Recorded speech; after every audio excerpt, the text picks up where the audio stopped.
Hi, this is Elizabeth Pasquale, well on the way to health.com. And I'm here to give you your second tip on preventing diabetes, heart disease, and cancer. So now these are called lifestyle diseases, degenerative diseases. What do these things mean? They say that 70, sometimes they say 80% of these diseases can be avoided with lifestyle changes.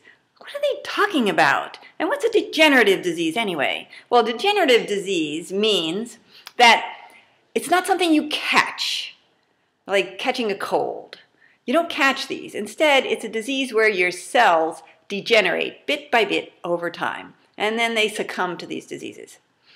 So what causes these cells to erode like that? Well, the basis of all these diseases, heart disease, cancer, and diabetes, is inflammation. Well, what the heck is that? So inflammation is also called, it could be called oxidation, oxidative stress. And a common name for that is rust. So when you see a car on the side of the road that's rusting out, that car is suffering from oxidative stress and inflammation. So that's one simple way to look at it. So our cells are basically rusting out from the inside. Yuck! So can food do this to us? Yes! And basically, it's the food that I grew up on, and a lot of you too. Baby boom generation, our parents adhered to the food pyramid. And on the bottom are all the rice, grains, bread, potatoes, pasta, and we're supposed to eat 7 servings of these every day. Okay, let's take pasta for instance. My family's favorite. I could eat this every single day. And well into, my young adulthood, it was cheap. Whew! But see these numbers? We have numbers now to say how much a food will inflame our bloodstream and create rusting or oxidative stress in our cells. And here's some numbers you want to remember. 50 and 9. The top one is the glycemic index. This is how they measured how much sugar was in a food. And 9 is kind of when you eat a serving of this food, what does it do to your blood? And these are the numbers. The 50 is what's called a low load food. There's not a lot of sugar in it. So you'd think that would be good. But you also have to have a food that on one serving doesn't spike your blood sugar and create that inflammation. And that is the load. And we want to have a food that has a load of less than 9. All right. So that's a little confusing. Just remember 50 and 9 for the purpose of this. So if you remember our spaghetti, 44. Not too bad. It's under 50. But 21. And 21 is talking about one serving. And on this box, one serving is 2 ounces. Who ever ate 2 ounces of spaghetti? Not me. The dish would be piled high. So that means I would have to multiply this. If it was 4 ounces, 2 times, and on and on and on.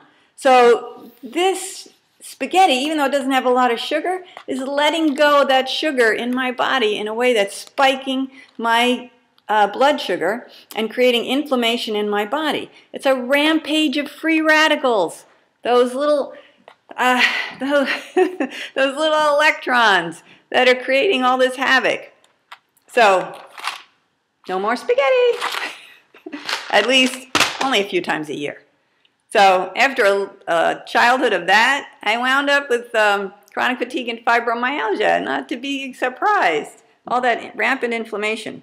And this was another one we had. So my girlfriend and I go into a store, and her daughter wants an ice cream cone. And my girlfriend tells her she has to eat something nutritious first. And she suggests something. She suggests a bagel. And I say, no, let her eat the ice cream. It's better for her than a bagel. Because look at the numbers on a bagel. 72. That's how much sugar is in this bagel. And 25. That's how fast it spikes your blood sugar. Way above 9. Way above 50. So here's a food that's both the index is high and the load is high. So forget about bagels. Woo! Maybe once a year. Okay, potatoes. Well, what could be wrong with a potato? My God, we love our potatoes. French fries, etc. Well, take a look at the numbers. 85. 26. All right, gone are the potatoes. Popcorn. Now there's a healthy snack for you. Popcorn. Oh, lost it. Popcorn. Here we go. 72 and 24. How about having some fruit? All the fruit is low glycemic. 9 is the load for a banana, and it's borderline. The riper the banana, the number kind of goes up.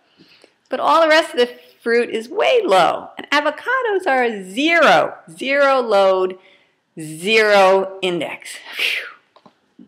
All right, here's another good one. Rice. My gosh. I decided to become a vegetarian in my 20s and ate tons of rice. Look at this number. 109 for jasmine rice, my favorite, and 46 load. Ah! All right, that's bad. All right, here's some favorites for our kids. Breakfast cereals. Oh my gosh, the double trouble. Cornflakes, 92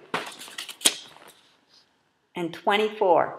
So we're starting our kids off on a sugar rush, and we're just trying to give them something healthy so that they can think. Instead, we're fogging up their brains. Cheerios, look at the big heart on there, heart healthy. 99 and 24. Yeah, a good insulin sugar rush is really great for your heart now, wouldn't you say? So, let's not get serious about this. Let's have fun, but let's clean up our diets. Get that stuff out of your diet and live a long and healthy, happy life. Thank you so much, and see you on video number 3.